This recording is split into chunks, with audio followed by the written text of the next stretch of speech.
Assalamualaikum anak-anak, selamat pagi semuanya. Bagaimana kabarnya hari ini? Semoga kalian semua selalu dalam lindungan Allah Subhanahu wa Ta'ala semuanya ya. Perkenalkan, nama ibu adalah Ibu Siti Rosinta Sabrina, panggil aja Ibu Sinta. Pada hari ini, ibu akan mengajarkan kalian materi kelas 5 dengan tema 2, yaitu tentang udara bersih bagi kesehatan. Sebelum kita memulai pembelajaran, marilah kita berdoa bersama-sama menurut agama dan kepercayaannya masing-masing ya. Berdoa dimulai.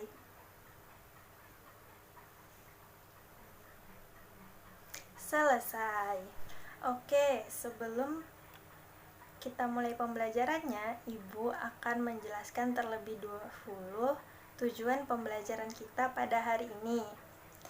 Yang pertama, yaitu siswa mampu menjelaskan informasi yang terkait dengan pertanyaan apa, kapan, siapa, di mana, dan mengapa. Yang kedua, dengan menuliskan dalam bentuk peta pikiran, siswa mampu mempresentasikan informasi dari teks bacaan terkait dengan pertanyaan apa, di mana, kapan, siapa, dan mengapa.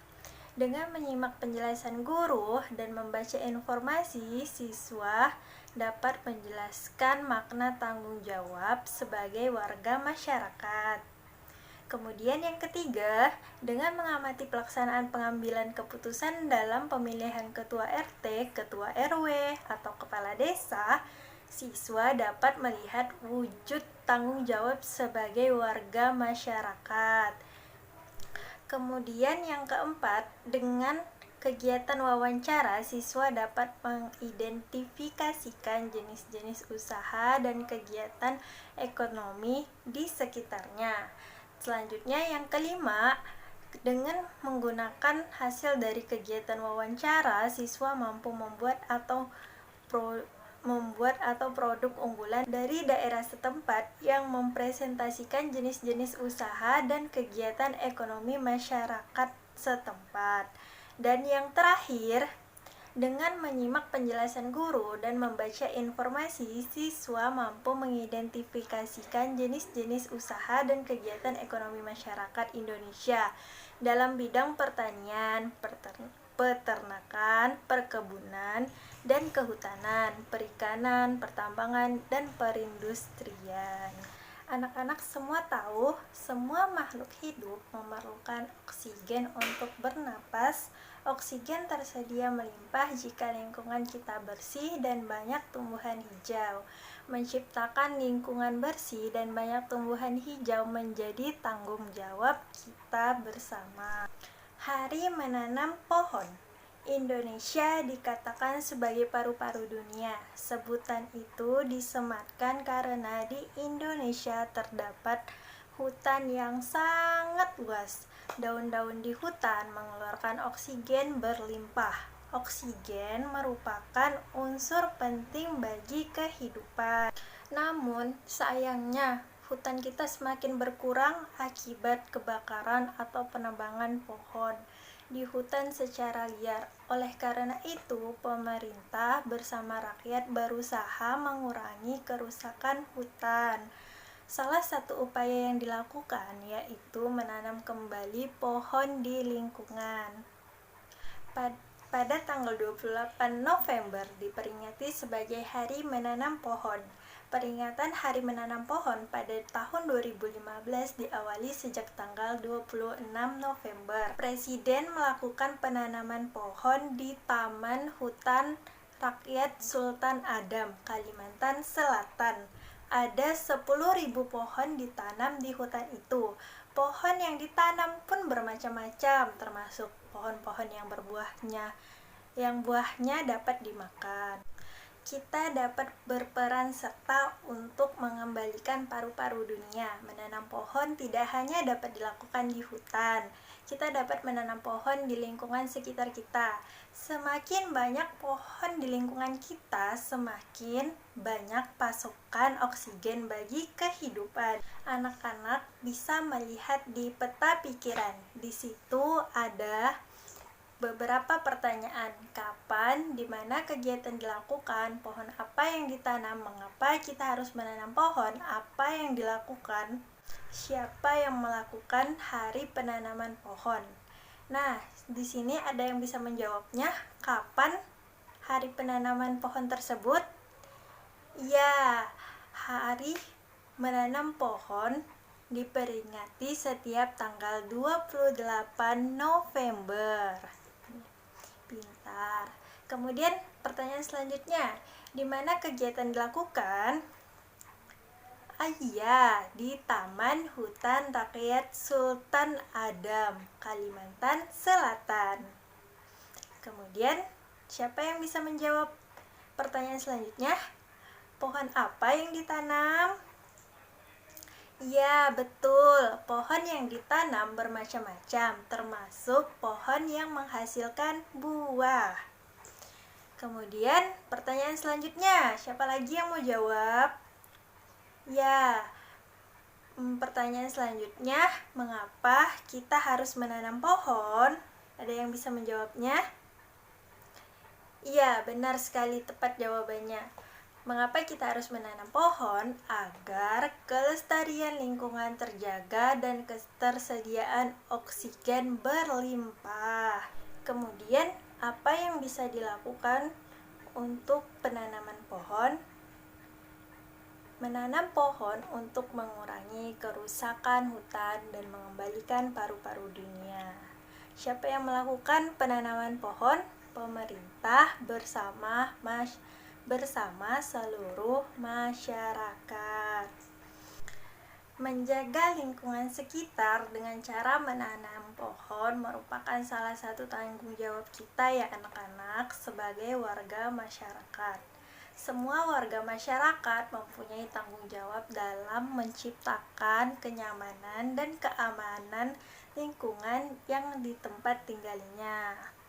Anak-anak, tahukah kalian apa hak dan kewajiban kita untuk menjaga keamanan dan kenyamanan lingkungan tempat tinggal kita? Baik, Ibu akan menjelaskannya. Simak dengan baik ya anak-anak. Tanggung jawab sebagai warga masyarakat. Tanggung jawab merupakan sikap terpuji yang hendaknya dimiliki setiap individu anak-anak. Sikap tanggung jawab mencerminkan nilai karakter setiap individu. Jadi, karakter seseorang tercermin dalam sikap tanggung jawabnya. Ingat ya anak-anak, baik terhadap diri sendiri, orang lain, masyarakat, maupun bangsa dan negaranya. Di sini ada yang tahu apa itu pengertian tanggung jawab? Iya, tanggung jawab adalah sikap dan perilaku seseorang untuk melaksanakan tugas dan kewajibannya yang seharusnya dilakukan baik terhadap diri sendiri, keluarga, masyarakat, lingkungan, alam, sosial, dan budaya, negara, maupun Tuhan Yang Maha Esa. Menurut Kamus Umum Bahasa Indonesia, tanggung jawab adalah keadaan wajib menanggung segala sesuatunya. Setiap individu mempunyai tanggung jawab karena tanggung jawab bersifat kodratif, yaitu menjadi bagian dari kehidupan manusia. Sekarang anak-anak sudah mengerti dan paham dengan penjelasan tentang pengertian tanggung jawab. Oke, sudah. Ibu lanjut ya. Anak-anak ada yang tahu apa saja jenis-jenis tanggung jawab? Ya, jenis-jenis tanggung jawab yang pertama adalah tanggung jawab terhadap diri sendiri. Kedua, tanggung jawab terhadap keluarga. Dan yang ketiga, tanggung jawab terhadap masyarakat. Keempat, tanggung jawab terhadap bangsa dan negara. Kelima, tanggung jawab terhadap Tuhan Yang Maha Esa. Kemudian kita masuk ke pengertian masyarakat. Menurut Kamus Besar Bahasa Indonesia, masyarakat adalah sejumlah manusia dalam arti seluas-luasnya dan terikat oleh satu kebudayaan yang mereka anggap sama. Jadi anak-anak, dalam sebuah masyarakat terdapat aturan-aturan yang harus dipatuhi oleh setiap warga masyarakat. Pelaksanaan kewajiban mematuhi aturan-aturan dalam bermasyarakat ini menjadi tanggung jawab setiap warga masyarakatnya. Tanggung jawab sebagai warga masyarakat di sini adalah yaitu tugas dan kewajiban yang harus dilaksanakan seseorang dalam kedudukannya sebagai warga masyarakat.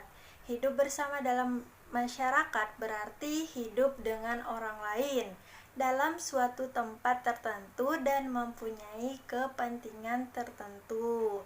Hidup bersama dalam masyarakat sangat penting karena Tuhan menciptakan manusia untuk saling melengkapi, saling membantu, dan saling menyayangi. Jadi anak-anak harus saling melengkapi ya, saling membantu temannya yang sedang kesusahan dan saling menyayangi sesama. Tidak boleh pandang bulu ya anak-anak. Karena setiap orang tidak bisa hidup tanpa orang lain. Sejak dalam kandungan sampai mati saja, setiap orang membutuhkan pertolongan orang lain. Kamu akan bahagia jika kamu bisa menjalin hubungan baik dengan orang lain dalam lingkungan masyarakat. Untuk menjaga hubungan baik dalam kehidupan masyarakat, setiap anggota masyarakat hendaknya sadar akan tanggung jawabnya sebagai warga masyarakat. Anak-anak semuanya, itu tadi adalah penjelasan tentang tanggung jawab sebagai masyarakat. Baik anak-anak, kondisi geografis yang materi terakhir untuk hari ini ya. Kita akan membahas tentang wilayah daratan dan wilayah perairan di Indonesia.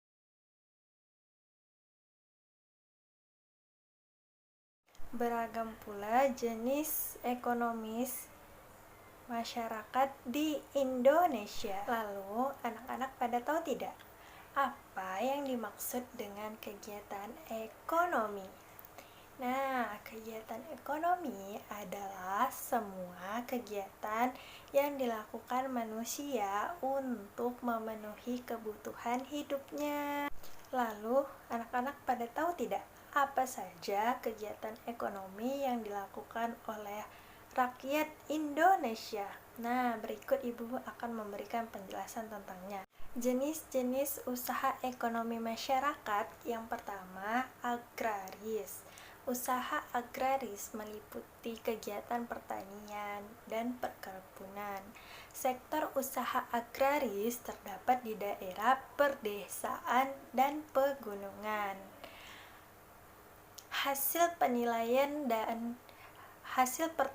dan perkebunan antara lain padi, jagung, ubi, kedelai, sagu, umbi-umbian, sayuran, dan buah-buahan. Kemudian yang kedua adalah peternakan. Peternakan adalah kegiatan usaha budidaya hewan yang diambil hasilnya. Hasil peternakan terdiri atas daging, telur, susu, kulit, dan bulu. Jenis peternakan dapat dibedakan. Yang pertama, peternakan hewan kecil seperti kelinci, kambing, domba. Dan yang kedua, peternakan hewan besar seperti sapi, kerbau, dan kuda.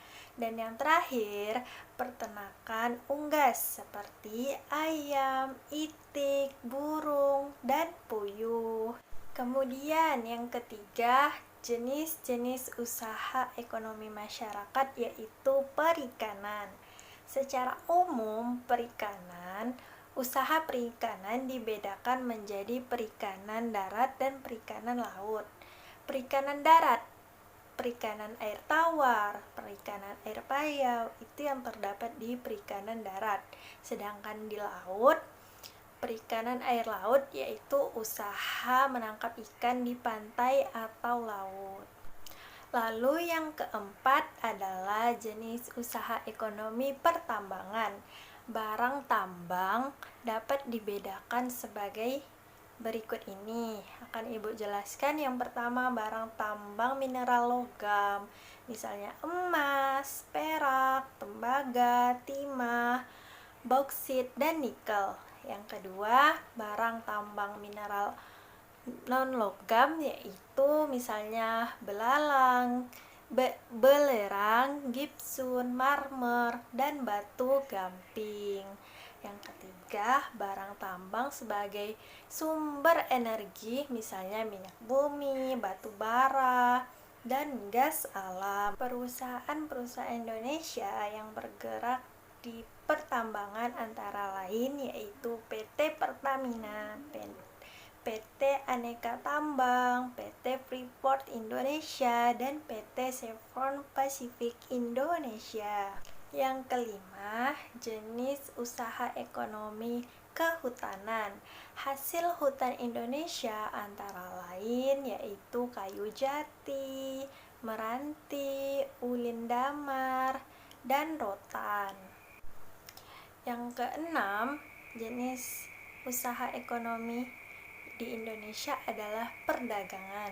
Anak-anak ada yang tahu apa itu perdagangan? Ya, perdagangan adalah kegiatan membeli barang dagang dan menjualnya kembali pada konsumen.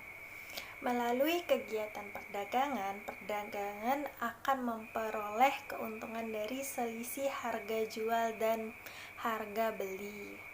Kegiatan perdagangan tidak hanya mencakup satu daerah atau satu negara, akan tetapi kegiatan perdagangan dapat dilakukan di antar negara. Kegiatan perdagangan dapat dilakukan di antar negara melalui ekspor dan impor. Ekspor adalah kegiatan usaha perdagangan dari dalam negeri untuk menjualnya ke luar negeri. Sedangkan impor adalah kegiatan memasukkan barang jual beli dari negara lain ke dalam negara. Kemudian yang ketujuh adalah jenis-jenis usaha ekonomi perindustrian. Perindustrian adalah kegiatan mengubah bahan mentah menjadi barang setengah jadi atau barang jadi.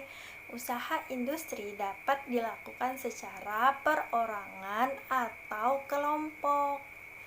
Kegiatan usaha industri dapat dikelompokkan industri rumah tangga atau home industry, industri sedang, dan industri besar. Contoh industri di Indonesia adalah industri makanan dan minuman, kosmetik, obat-obatan, garment, dan serta elektronik lainnya. Oke, baik anak-anak, itu tadi penjelasan tema kita pada hari ini, yaitu tema 2 tentang udara bersih bagi kesehatan. Subtemanya adalah cara tubuh mengolah udara bersih.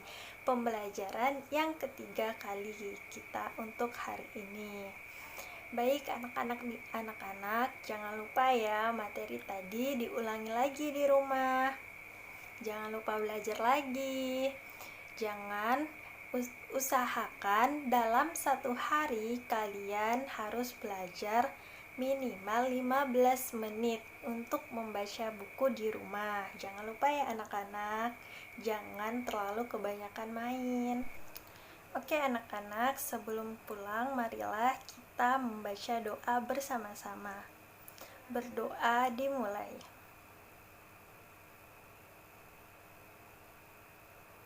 Selesai. Oke, baik, sama-sama kita mengucapkan hamdalah. Alhamdulillahirabbil alamin. Assalamualaikum anak-anak. Tetap semangat ya belajarnya.